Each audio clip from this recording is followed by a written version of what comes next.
Evening, his critics will no doubt accuse him of grandstanding, but it'll take a lot more than that to deflate Alex Salmond tonight following his talks with, let's face it, the most powerful woman in the world. The First Minister met the US Secretary of State Hillary Clinton at the State Department in Washington. Earlier he made a speech on the economy at Georgetown University, in which he called for the Scottish Government to be given powers to borrow money to help it deal with the recession. That came as Scottish Labour let it be known that it would, if not smile upon, then certainly stop scowling at the idea of borrowing powers for Holyrood. Here's Kenneth MacDonald. It's been one of the most successful slogans in political history. Yes, we can. Wherever could they have got the idea? And you know what was our slogan first? 1997.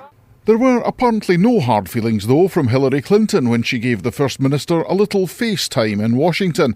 It's frequently the case that foreign trips are primarily for the consumption of the public back home. So it was that in a speech this afternoon, Alex Salmond made the case for being given a big lever to help pull Scotland out of recession, saying, "I will make the case for Scotland to have the same ability to borrow as other nations." One example of Holyrood's current financial bind is the new Forth crossing. Mr Salmond wants an advance from the Treasury to pay for it. The Chancellor says no. We have suggested a number of ways to the Scottish Government of funding this. We're talking to them. I think I hope there's a willingness on both sides to find a solution, because we do need another crossing. The facts have changed. The existing bridge isn't going to be able to carry on in the way that people once thought. So it is sortable, but it's like everything else. If we get confronted with an unexpected bill, it means you've got to perhaps put something else to one side so you can meet the immediate thing you have to do. And that's the same in every household and every business, and it's the same in every government, frankly. That'll be part of the backdrop when Mr Salmond meets the Prime Minister on Wednesday. Money will be the main issue, but the heads of the other devolved administrations will be there, and their priorities will be subtly different.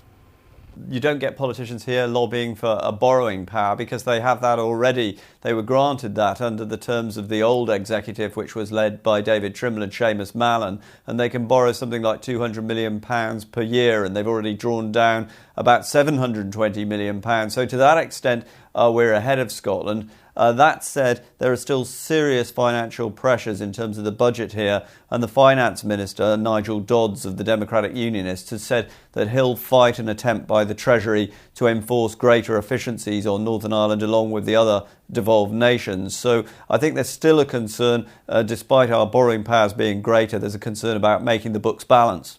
Well, on borrowing powers, I think you have to say that Wales and Scotland are in completely different places and really not going to be number one on Roger Morgan's agenda on Wednesday, or anything like number one, really. The Labour-Plaid coalition government did set up a commission last year, the Holtham Commission, to look at the way in which Wales is funded via the Barnett formula.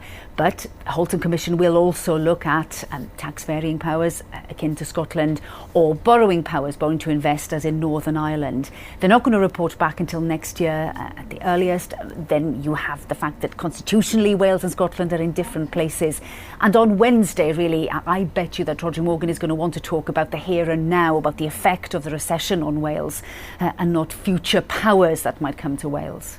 Adds to this mix the news that Labour will raise the possibility of granting Holyrood borrowing powers when they submit evidence to the Salmond Commission. That despite some MPs questioning whether too much power has already been devolved. It should use the powers it's got, and it has got tax variant powers. It can vary the taxation north of the border by 3 pence. And my argument is that it should continue to look at that without thinking about what else it can do. But then Calman is only half the story, set up by the Parliament to mirror the Scottish Government's national conversation on independence. Yes, we can, subject to checks and balances between the legislature and the executive. How very Washington.